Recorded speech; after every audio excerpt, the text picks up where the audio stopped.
جی کی ویڈیو نہیں تھی لیک ہوئی، بادشاہی مسجد جو دیوبندیوں کے پاس ہے، چونکہ بریلوی دیوبندی اور اہل حدیث دونوں کو وہابی کہتے ہیں، تو اذان مغرب شروع ہوئی مزار اقبال پہ، یہ 9 نومبر 2020 کی بات ہے، ویڈیو ریکارڈ موجود ہے۔ تو انہوں نے کہا جی اٹھو جی چلو جی انہاں دی کیڑی جان ہے، اے دے سوراں دے سور نے، کہنا انہاں بڑیاں دا اخلاص منگو تو بڑے بڑے لوگ ہم گداواں نو خیر پا ہی دیں گے۔ چلو جی چلیے، او بھابیاں دی اذان اے دا کیڑا آتا ہے، اے تے سور دے سور ہیں، چلو چلیے۔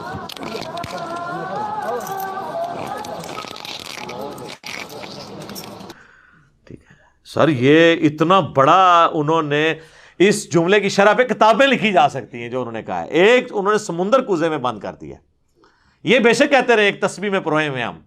ہمارے مطالبات آپ کے سامنے ہیں، ہم آپ کو بارہا یہ کہہ چکے ہیں کہ اہل حدیث دیوبندی اور بریلوی اتحاد ایک تسبیح کی طرح ہو چکا ہے، ایک قوت اور طاقت بن چکا ہے۔ تو آڈی تسبیح وڑ کیوں نہ پرے سٹی ہے، ٹھیک ہے، تو انہوں پھر بھی توفیق نہیں ہو رہی۔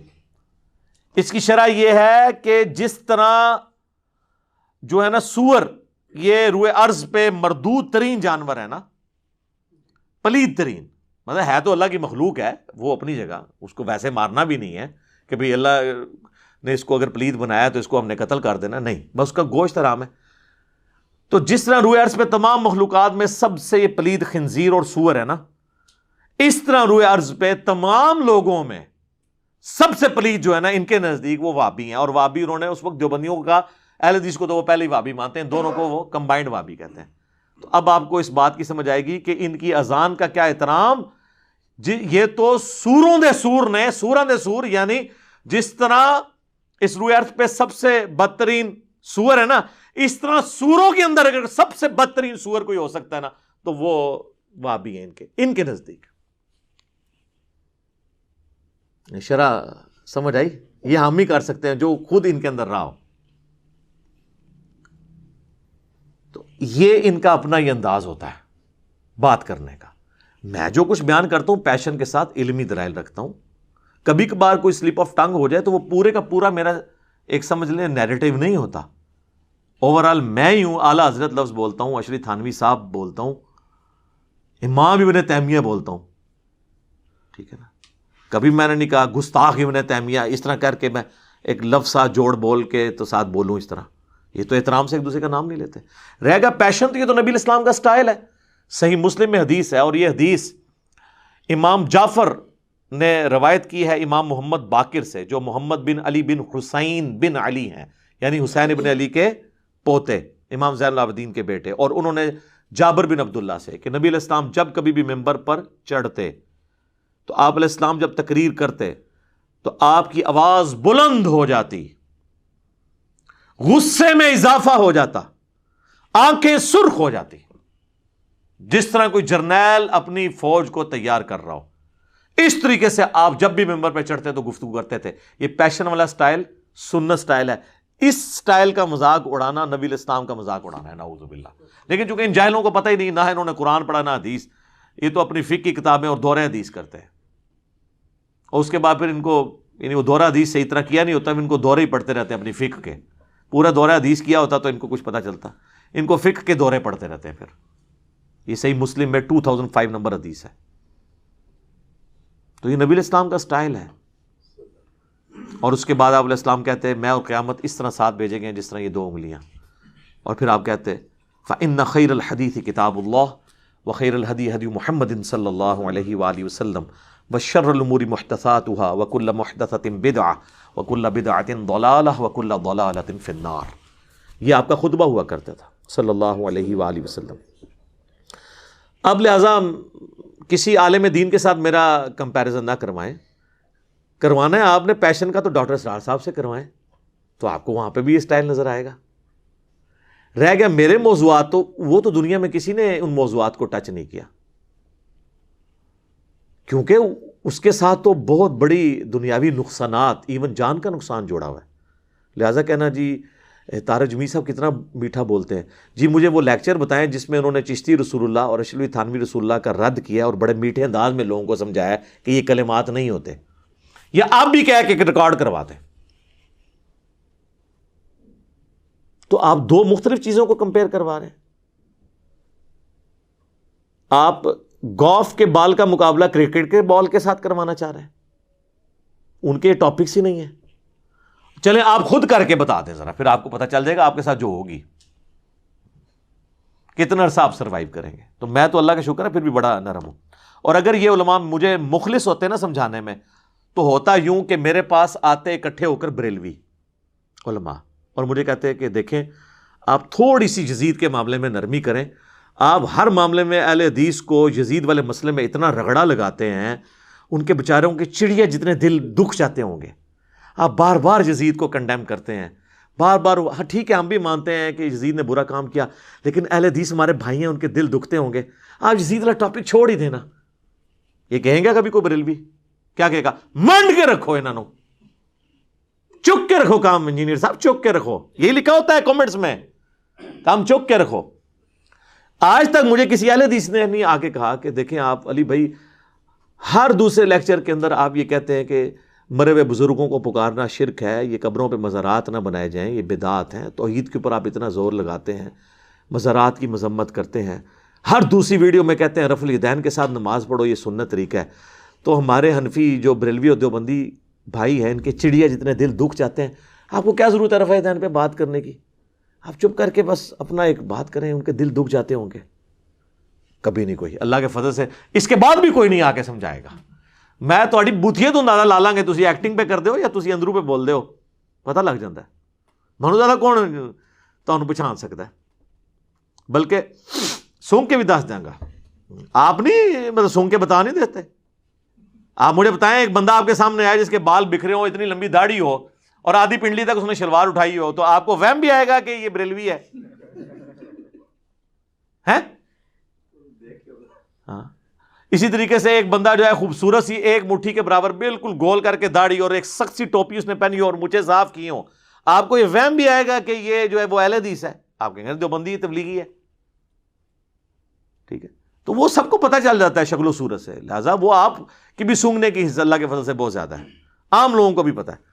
تو یہ آج تک کسی نے آ کے مجھے نہیں کہا. تو میں تو اللہ کا شکر ہے کہ میں علماء کے اصول اور مبادی کے اوپر ہی ان کو سمجھاتا ہوں. اس سے بہتر دنیا میں کوئی طریقہ نہیں ہو سکتا, اور یہ قرآن نے ہمیں سکھایا ہے. تعالوا الی کلمۃ سواء بیننا و بینکم. یہود و نصارہ کے ساتھ بھی آپ کامن ٹرم کے اوپر اکٹھے ہو سکتے ہیں. سورہ آل عمران کی آیت نمبر 64 ہے. تو میں کامن ٹرم پہ اکٹھا ہوتا ہوں. میں بریلویوں سے کہتا ہوں کہ دیکھو میں خود 31 سال بریلوی رہا, مجھے بچپن سے یہ چیز بتائی گئی کہ دیوبندیوں کے امام نے اشرف علی رسول اللہ کلمے کو انڈورس کیا تھا, لہٰذا یہ گستاخ رسول ہیں. تو میرے بھائیوں میں یہ مانتا ہوں, آپ بھی مانتے ہو؟ کہتے ہیں جی مانتے ہیں. تو اب تو یار وہ چشتی رسول اللہ نکلا ہے حشر بہشت میں, تو ہونا تو چاہیے کہ جناب چاہے اشرف علی تھانوی رسول اللہ ہے یا چشتی رسول اللہ ہے, دویاں دی ایسی تھی تیسی. تو کہتے ہیں نہیں وہ پوچھیں گے. تو اس کے بعد کیا ہے, دو نمبری کر رہے ہیں, اپنے آپ کو دھوکہ دے رہے ہیں, ان کو نہیں پتا. یہ میں کٹر لوگوں کی بات کر رہا ہوں, باقی تو لوگ قبول کر لیتے ہیں. ہماری دعوت سب سے زیادہ بریلویوں نے قبول کی ہے. اس سے بہتر کوئی اصول اور موادی نہیں ہے.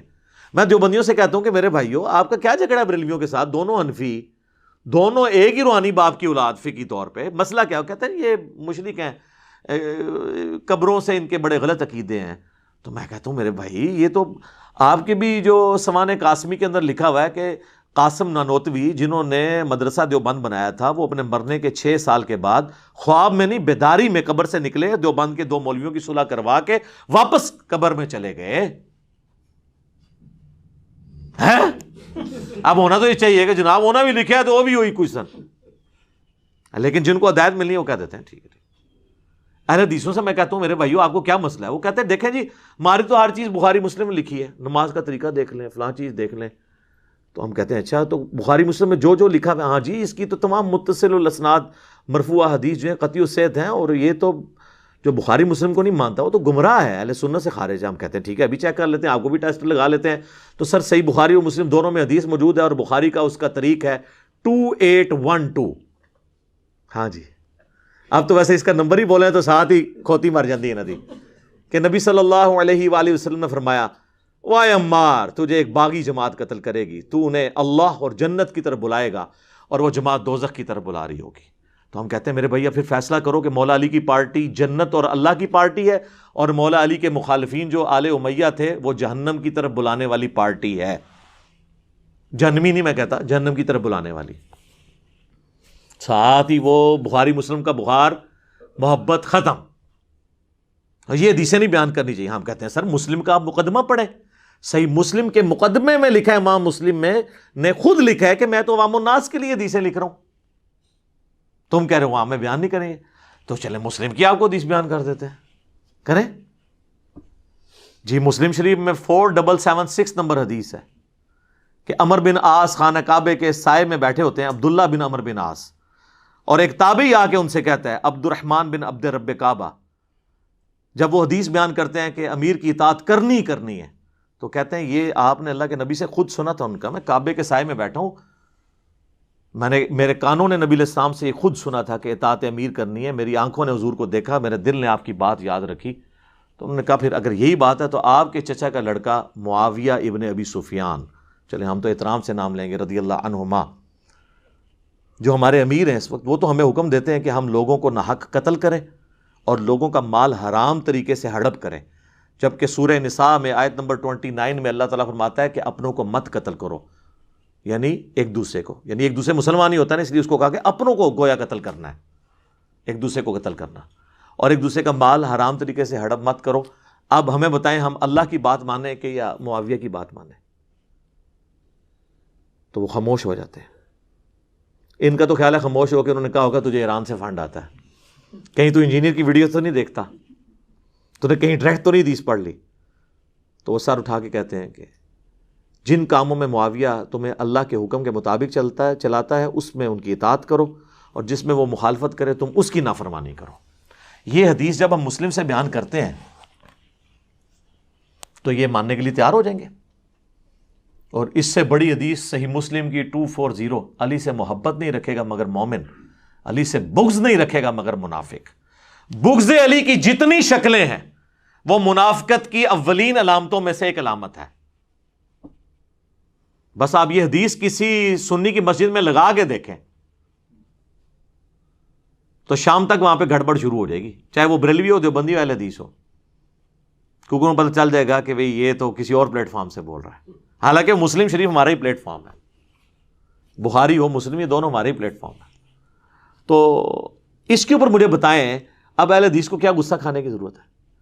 اسی طریقے سے اہل تشیع کی طرف آ جائیں، وہ تو خود اس چیز کا رونا روتے ہیں کہ آل امیہ کے دور پہ میں سیدنا علی پر ممبروں سے سب و شتم ہوتا تھا، تو تم نے وہی کام شروع کر دی. میرے پاس تو کوئی شیعہ آتا، میں کہتا ہوں میرا تم سے بنیادی اختلاف یہ ہے کہ تم معاویہ کے ٹریک پہ اور میں علی کے ٹریک پہ ہوں. علی نے تو اپنے مخالفین کے لیے دعائیں بھی کی، ان کے جنازے بھی پڑھائے، اور اپنے ہاتھوں سے ان کو دفن بھی کیا، ان کی لاشیں اٹھائیں، ان پہ گریہ کیا. اور تم لوگ جو ہے وہ حضرت علی کے طریقے پہ نہیں چلتے ہو، اور ان لوگوں کے طریقے پہ چلتے ہو جنہوں نے 60 سال تک ممبروں پہ حضرت علی پہ لعنت کی. تم بھی صحابہ پہ لعنت کر کے انہی کے طریقے پہ ہو. تو آگے سے وہ بھی پریشان ہو جاتا ہے. اب اس سے بہتر اور کیا طریقہ ہے ان کو سمجھانے کا؟ تو ہم جس اصول اور مبادی، اسی کو میں نے اینٹی وینم، پھکی الزامی جواب نام دیا ہوا ہے. جیسے کوبرا سانپ کاٹ جائے نا تو اس کا علاج پھر کوبرے کے زہر سے ہوتا ہے، اسے کہتے ہیں وینم کا علاج اینٹی وینم، جو اس کے زہر سے بنتا ہے. تو میں اسی اصول کے اوپر ان کو جواب دیتا ہوں، اسے میں اینٹی وینم کہہ دیتا ہوں، پنجابی میں اسے پھکی کہہ دیتا ہوں، اردو میں اسے کہا جاتا ہے الزامی جواب، کہ ہاں بھئی اب اس پہ اگر یہ بات ہے تو تو بھی ماننا. تو یہ کسی کو برا نہیں لگنا چاہیے. میں نے بجائے معذرت خانہ رویہ اڈاپٹ کرنے کے پورے پیشن کے ساتھ، پورے جذبے کے ساتھ، پورے کانفیڈنس کے ساتھ اپنی بات لوگوں تک پہنچائی ہے. اس کے بغیر لوگ سیریس ہی نہیں لیتے بات کو. یہ من کر کے دنیا میں چینج نہیں آئے گی سر. چینج آئے گی نہ، بالکل یہ کہیں نہیں لکھا ہوا، لا ریفرنس پیش کر، یہ نہ سے چینج آتی ہے. یہ ویسے ایک جز ہے، ویسے تو پورا شعر ہے کہ نہ میں وابی نہ میں بابی، میں ہوں مسلم علمی کتابی. اور اس کا جو فائنل ورژن ہے وہ ہے کہ مرنے سے پہلے اے مسلمان کر لے اس پہ غور، کتابوں کا خدا اور ہے بابوں کا خدا اور. جس کا تعارف کتابوں سے ہوتا ہے نا وہ اللہ اور ہے، اور جو بابے جس کا تعارف کرواتے ہیں وہ اپنے زوم میں تو اسی اللہ کا کروا رہے ہیں، لیکن وہ تعارف اللہ کا نہیں ہے. تو چونکہ میں پورے کانفیڈنس سے بات کرتا ہوں تو بعض اوقات لوگ یہ بھی سمجھتے ہیں یہ تکبر میں کر رہا ہے. نہیں، تکبر نہیں، یہ میرے ایمان کا تقاضا ہے. میں ذرا سا بھی کانفیڈنس لوز کر جاؤں تو اس کا مطلب ہے میرا قرآن و سنت میں ایمان ہی نہیں ہے. یعنی جس طرح آپ کا یہ ایمان ہے نا کہ 2 + 2 4 ہوتے ہیں، زمین و آسمان کے سارے بزرگ، فرشتے، یہ بالفرض میں کہہ رہا ہوں، جنات، قبر سے نکل کر مردے بھی آپ کو یہ منوانے کی کوشش کریں کہ 2 + 2 5 ہوتے ہیں، آپ مان لیں گے؟ اس سے اگلی بات، کوئی چاند کے 2 ٹکڑے کر دے، سورج کے 4 ٹکڑے کر دے، آسمان کو زمین پہ لے آئے، زمین کو آسمان پہ لے جائے، یہ بالفرض، اور کہے کہ یہ دلیل ہے کہ 2 + 2 5 ہوتے ہیں، آپ مانیں گے؟ تو آپ کی شعبدہ بازیاں جو صرف خوابوں میں، کتابوں میں آپ کے بابوں نے لکھی، جو حقیقت میں ایگزسٹ نہیں کرتی، ان شعبدہ بازیوں کے اگینسٹ آپ تو 2 + 2 کو 5 ماننے کے لیے تیار نہیں، تو میں قرآن و سنت کو غلط ماننے کے لیے کیسے تیار ہو جاؤں؟ میں کہتا ہوں جن بابوں کے اوپر آپ کا ناز ہے نا، یہ قبر سے نکل کے ڈائریکٹ میرے ساتھ بات بھی کریں نا، اور کہیں کہ دین وہ نہیں جو قرآن و سنت میں لکھا ہوا ہے، اور وہ ہے جو ہم نے نسل در نسل شفٹ کیا ہے، تو 2 منٹ میں بزرگ غائب کر دوں گا آپ کا. میں پڑھوں گا لا حول ولا قوت الا باللہ، شیطان ہوگا چیخ مار کے ادھر سے چلا جائے گا، کوئی قبر سے باہر نکل نہیں سکتا.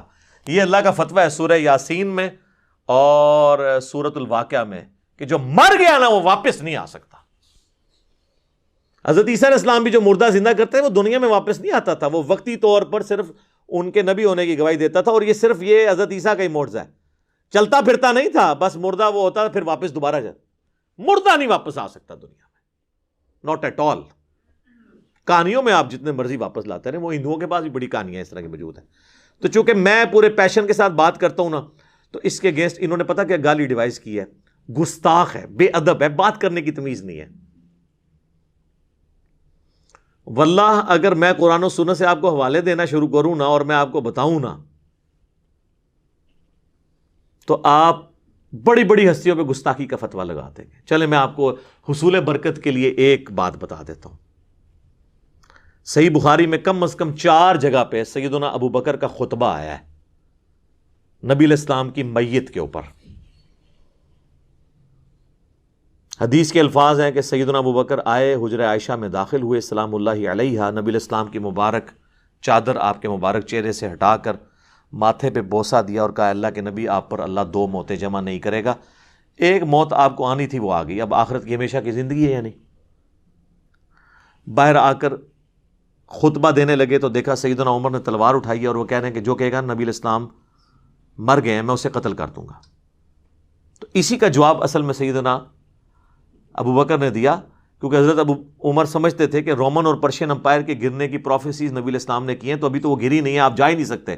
تو جس طرح موسیٰ علیہ السلام 40 دن کے لیے کوہ طور پہ چلے گئے تھے، نبی علیہ السلام بھی وقتی طور پہ گئے ہیں، ڈورمنٹ کنڈیشن میں واپس آ جائیں گے پھر. تو اس کی نفی کی کہ 2 موتیں نہیں ہوں گی. اب آپ کو چونکہ موت آ چکی ہے، اب واپس نہیں آپ دنیا میں آئیں گے، اب آخرت کی زندگی ہے. اور حمد و صلات کے بعد سیدنا ابو بکر نے پہلا جو جملہ بولا پورے کانفیڈنس، پورے پیشن کے ساتھ، وہ پاکستان کے قانون 295C کی جو یہ ایکسپلینیشن مانتے ہیں مولوی، اس میں تو وہ گستاخانہ بنتا تھا. میرے نزدیک نہیں، ان کے نزدیک. اور ہم نے سوشل ایکسپیریمنٹ کیا ہے لوگوں سے پوچھ کے کہ اگر کوئی شخص اس طرح کہے تو لوگوں نے بہت بڑا گستاخ ہے جس نے یہ کہا ہے. تو بعد میں بتایا سیدنا ابو بکر ہے.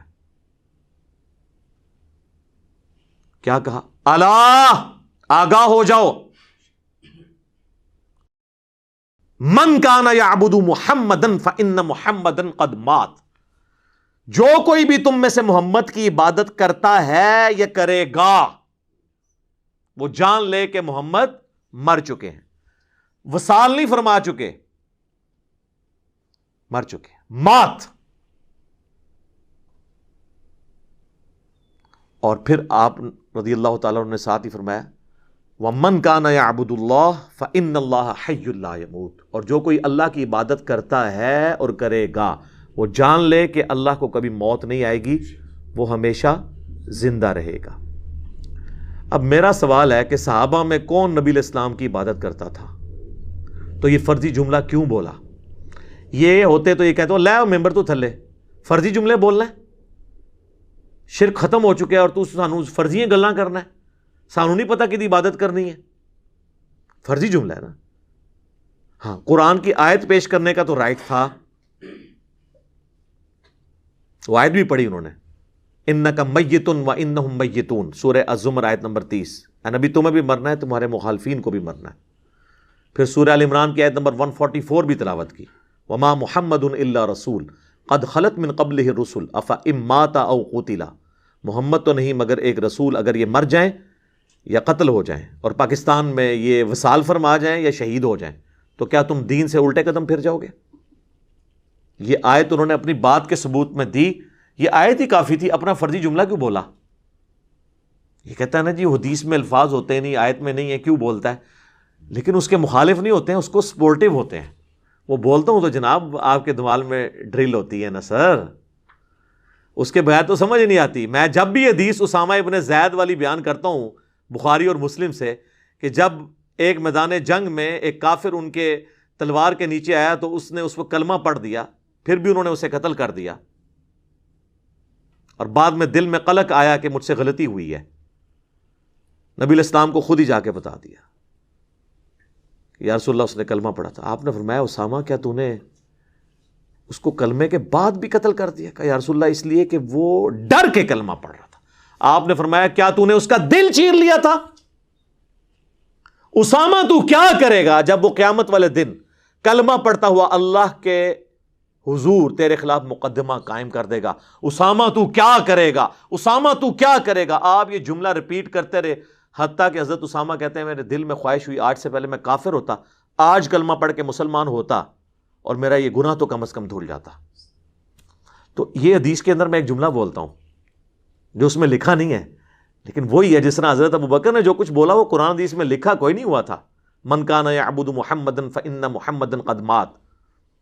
تو میں کیا جملہ بولتا ہوں کہ حضرت اسامہ نے یہ نہیں کہا کہ جی یا رسول اللہ میں نے دل چیر لیا تھا کیونکہ میرے گھوڑے کے قدموں سے جو خاک اڑے گی اور وہ میرے گھوڑے کے نتنوں میں بیٹھے گی, اس کو بھی کوئی امت کا بڑے سے بڑا بزرگ غوث کتب ولی نہیں پہنچ سکتا, اور وہ تو سارے دل کا حال جان لیتے ہیں, ان کو تو کشف القبور بھی ہو جاتا ہے, تو میں تو ان کا امام ہوں. جی یا رسول اللہ میں نے دل چیر کے دیکھ لیا تھا, میرے سے تو کوئی چیز چھپی نہیں رہی, مجھے تو علم غیب بھی ہے. یہ جو میں انالیسس کرتا ہوں نا, یہ اصل میں ان کے دماغ میں کرتا ہے ڈرل, جنہوں نے ہدایت لینی ہے, اور جو گمراہی پہ تلے ہیں نا ان کو یہ تلوار کی طرح ان کے دل پہ جا کے لگتا ہے. وہ تو کہتے ہیں جناب یہ تو شکل بھی نہیں ہم نے دیکھنی, ہے ہی گستاخ ہے. سر آپ نے حضرت ابوبکر کے ساتھ بھی یہی کچھ کرنا تھا, اگر آپ کو یہ بتایا نہ جائے کہ ان کا خطبہ ہے. کیونکہ آپ لوگوں نے تو کہانی کرائی ہے کہ نبی علیہ السلام کو زندہ دفنایا گیا. جی وہ آپ کو جب دفنا رہے تھے اس وقت بھی ہونٹ ہل رہے تھے اور امتی امتی کی آوازیں آ رہی تھی. جی یہ دیوبند مدرسے کے بانی قاسم نانوتوی نے اپنی کتاب آب حیات میں لکھا ہے, یات النبی والی کتاب میں, وہ صحابہ جنہوں نے اپنی جانیں دی ہیں حضور کو بچانے کے لیے, انہوں نے زندہ آپ کو دفنا دیا. ظاہر ہے پھر ہونٹ تو پھر اگر ہل رہے تھے, آخرت کی زندگی میں تو ہونٹ نہیں ہلتے, آخرت کی زندگی میں تو سانس بھی نہیں ہوتا, آخرت کی زندگی میں ٹوائلٹ بھی نہیں ہوتا, یہ تو ساری دنیاوی زندگی کی چیز ہے. اور عباس رضوی صاحب جو بریلوی عالم ہیں, انہوں نے حیات النبی پہ کتاب لکھی, جو امام بیہقی کی کتاب ہے نا حیات الانبیاء فی قبورہم, اس کی شرح لکھی انہوں نے. تو اس میں انہوں نے آب حیات کے اس جملے کو کوٹ کر کے کہا کہ تم لوگ جو ہے نا وہ اس کو قاسم نوتوی کو کچھ نہیں کہتے ہیں, ہمارا کم از کم یہ والا عقیدہ نہیں جو دیوبندیوں کا ہے, ہم کہتے ہیں کہ حضور فوت ہو گئے. تو انہوں نے حیات النبی پہ ان کو بھی ٹانٹ کیا ہے کہ ان کا جو حیات النبی ہے ہم سے بھی زیادہ غلو پہ مبنی ہے. یہ خالی میں نے نہیں گرفت کی ہے. تو علمی طریقے سے معاملات کو لے کے چلیں. اب یہ میں نے یہ ساری باتیں کوئی پوائنٹس میں لکھی نہیں ہوئی تھی, یہ تو میں پھر 2-3 گھنٹے بولتا رہوں گا, باتیں ختم نہیں ہوں گی, لیکن جو میں سمجھتا ہوں نا ضروری میں اس کو ساتھ ساتھ کلیئر کروں تاکہ آپ کو یہ بات سمجھ آ جائے کہ یہ گستاخی اور جو بے ادبی کا فتویٰ لگاتے ہیں نا یہ خام خواہ ہے. حالانکہ آپ لوگ گواہ ہیں, میں ہمیشہ اعلیٰ حضرت امام احمد رضا بریلوی صاحب کہتا ہوں, حالانکہ مجھے کئی لوگوں نے کہا اعلیٰ حضرت کیوں کہہ رہے ہیں, پھر کیا فرق پڑتا ہے؟ اگر اعلیٰ حضرت لفظ سن کے کوئی بندہ توحید ماننے کے لیے تیار تو میں جناب 10 دفعہ اعلیٰ حضرت کہنے کے لیے تیار ہوں. ٹھیک ہے, ان کے بقول ہے نا, کیا فرق پڑتا ہے؟ میں نے ہمیشہ کہا اشرف علی تھانوی صاحب, تو کیا یہ بریلوی علماء کہتے ہیں؟ دوسروں کو یہ کہتے ہیں مرحوم, اپنے کو کہتے ہیں رحمت اللہ علیہ, یہ انہوں نے نام رکھے ہوئے. ایون طارق جمیل صاحب جیسے ماڈریٹ شخصیت بھی انہوں نے کہا مولانا احمد رضا خان بریلوی مرحوم, انہوں نے بھی رحمت اللہ علیہ نہیں کہا, ان کی آڈیو ریکارڈنگ موجود ہے. اگر آپ کہتے ہیں نا وہ کہہ سکتے ہیں ان کو کیا آپ کہتے ہیں؟ ہاں جی. کبھی نہیں کہیں گے سر. کیسے کہیں؟ وہ میں آپ کو اینڈ پہ بتاؤں گا کیوں نہیں کہہ سکتے. وہ میں نے آخر میں رکھا ہوا ہے. 5واں مقدس جو جرم ہے وہ میں اینڈ پہ آپ کو بتاؤں گا. تو ہم لوگ تو اللہ کا شکر ہے احترام سے نام لیتے ہیں, ورنہ یقین کریں جن لوگوں نے چشتی رسول اللہ یا اشرفی تھانوی رسول اللہ کلمے پڑھائے یا انڈورس کیے, یہ کتابوں میں چھاپے, یہ سیدنا عمر کے زمانے میں ہوتے, تو آپ کیا سمجھتے ہیں حضرت عمر نے ان کو زبان سے سمجھانا تھا؟ تو میں حضرت عمر سے 1 کروڑ گنا کم اپنے مزاج میں سخت ہوں. حالانکہ ان کو نبی علیہ السلام کی صحبت بھی ملی تھی, اس کے باوجود ان کی طبیعت کی سختی نہیں گئی. تو میں نے تو آج تک تلوار نہیں سونتی, تو میری نرمی بہت زیادہ ہے ان سے. یہ میں آپ کو ایک علمی بات کر رہا ہوں. آپ یہ نہ کہ کل کو کوئی کہہ دے کہ میں نے اپنا مرتبہ ان سے بڑھا دیا ہے. میں آپ کو فرق بتا رہا ہوں کہ ان کی سختی ایکسیپٹ کی ہوئی ہے نا آپ نے, تو میری تو سختی ہے بھی نہیں ہے. آپ ذرا میری طرح کام تو کر کے دیکھیں, پھر آپ کو پتہ چلے گا میں تو سب سے نرم بندہ ہوں. اور گستاخانہ عبارتوں میں جتنے لوگ بول رہے ہیں نا, سب سے نرم میں ہوں. میرے زیادہ نرم بندہ آپ کو ملے گا نہیں کوئی. اور ٹی وی پہ آ کے لوگ بڑے بڑے نرم انداز میں بات کرتے ہیں, آپ الگ سے ان کی ذرا ویڈیوز دیکھ لیں, وہ لیک ہوتی ہیں تو پھر آپ کو پتہ چل جاتا ہے کہ کس قسم کی ویڈیوز ان کی لیک ہوتی ہیں. یہ پچھلے دنوں ہمارے ایک بابا